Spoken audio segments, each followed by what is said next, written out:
recognize the sovereignty. To Darfur. That's right, to Darfur and to South Sudan, rather than simply engaging in economic transactions. Is this political activism on the part of Americans to encourage China, because they are such a major player in this field, in this region, to encourage them to behave in a way that would support independence in the South, if that is the choice of the South, to support the end of violence in the Darfur region? Is that the sort of thing that you would ask us to encourage our listeners to do? China is a good friend of Sudan. And of America? Well, I don't know. And China has been the one that has been actually protecting Sudan from the sanctions. And whenever the UN Security Council sits to vote against Sudan, it is China and Russia that always come in. You mean North Sudan? You mean North Sudan? Yeah. Yes. We are still one. We are called Sudan. Yeah, I understand. Until when we become separate states. But for now, Sudan is one country. But the friends I am talking about are the northerners. China is very close to Khartoum.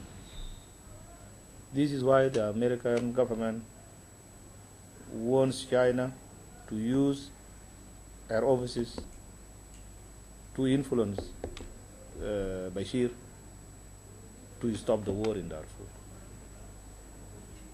That is it, on those bases. And so there is that connection. As with the South, as I was talking before, yes, Americans have been telling President Bashir to implement the agreement which we have signed. And this is what they always say, that you must implement the agreement as it is. Because the National Congress Party would want us to change some protocols or open up the agreement again, and then we insert other things or take away some of the sentences that they do not like in the agreement, which we have refused. So this is with regards to the agreement. At the end of the interim period, Southern Sudanese will go for a referendum because it is on the right of self-determination. Whether they will go and vote for unity or vote for secession. That will be the end of the agreement. If Southerners vote for secession, then it will be the two parties to sit down and see how smooth the transition can be made without any difficulties. But that will depend on how the North will perceive the votes. They may decide to invade the South militarily, and then everything would have collapsed, and then people go back to square one and start again. So this is what the elections, of course, was against our will.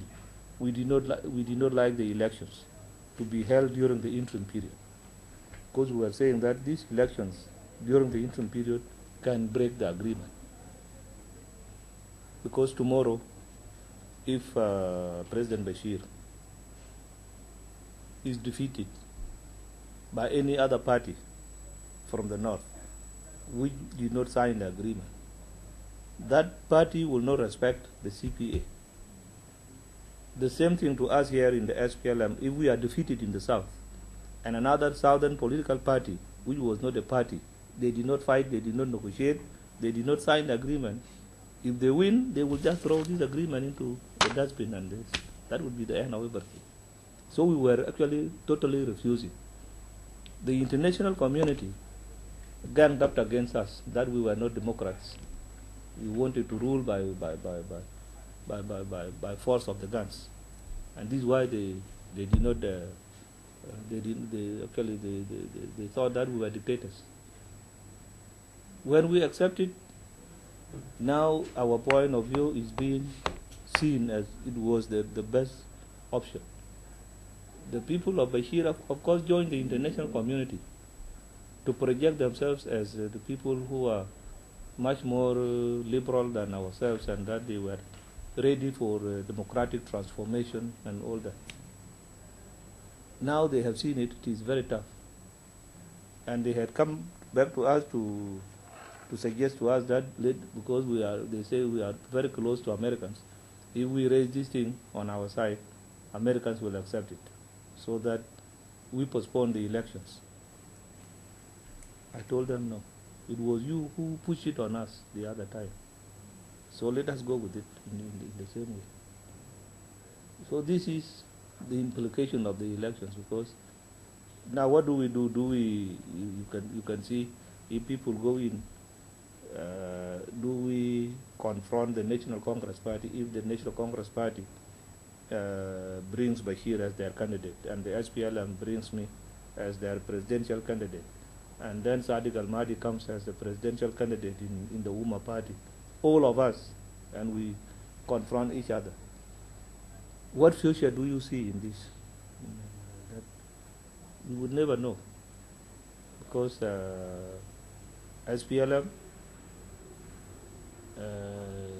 may win, but it may not be acceptable to. It is the only one scenario where the northern parties will unite. If a candidate from the SPLM wins the elections, the rest of the North will unite and will fight the South. They are not ready to be ruled by a Southerner. They are not ready to be ruled by a non-Muslim. They are not ready to be ruled by an African. And they are not ready to recognize. And they are not ready to recognize the independence of the South. Mr. President, could I ask about the group of people who are displaced or disenfranchised who will not be able to vote, and those are people who are literally enslaved. There were tens of thousands of women and children enslaved during the war. Many of them remain enslaved. Census takers will not be able to easily find them. They will not be able to exercise the right to vote. What kind of program does the government of Southern Sudan have, or the government of national unity, to find these enslaved women and children, free them, and repatriate them to their home areas? The committee was working to identify these people to the extent that we paid some money to that committee to facilitate their work. Because those who are, well, the government does not accept the responsibility. The government of the former government of Sudan, which is now transformed into the National Congress Party, they don't accept the responsibility. But they accept if there are people who are missing, they can join efforts with us, and so that we try to find out where these people are. This is officially on the table. But when we disperse to go and do the job, you go and get different explanation from the people, because the people who are keeping these people are in the government, and their relatives who are actually the one keeping those abductees are given the information even to take these people far away from the reach of the committee that will go to ascertain the presence of abductees in the area.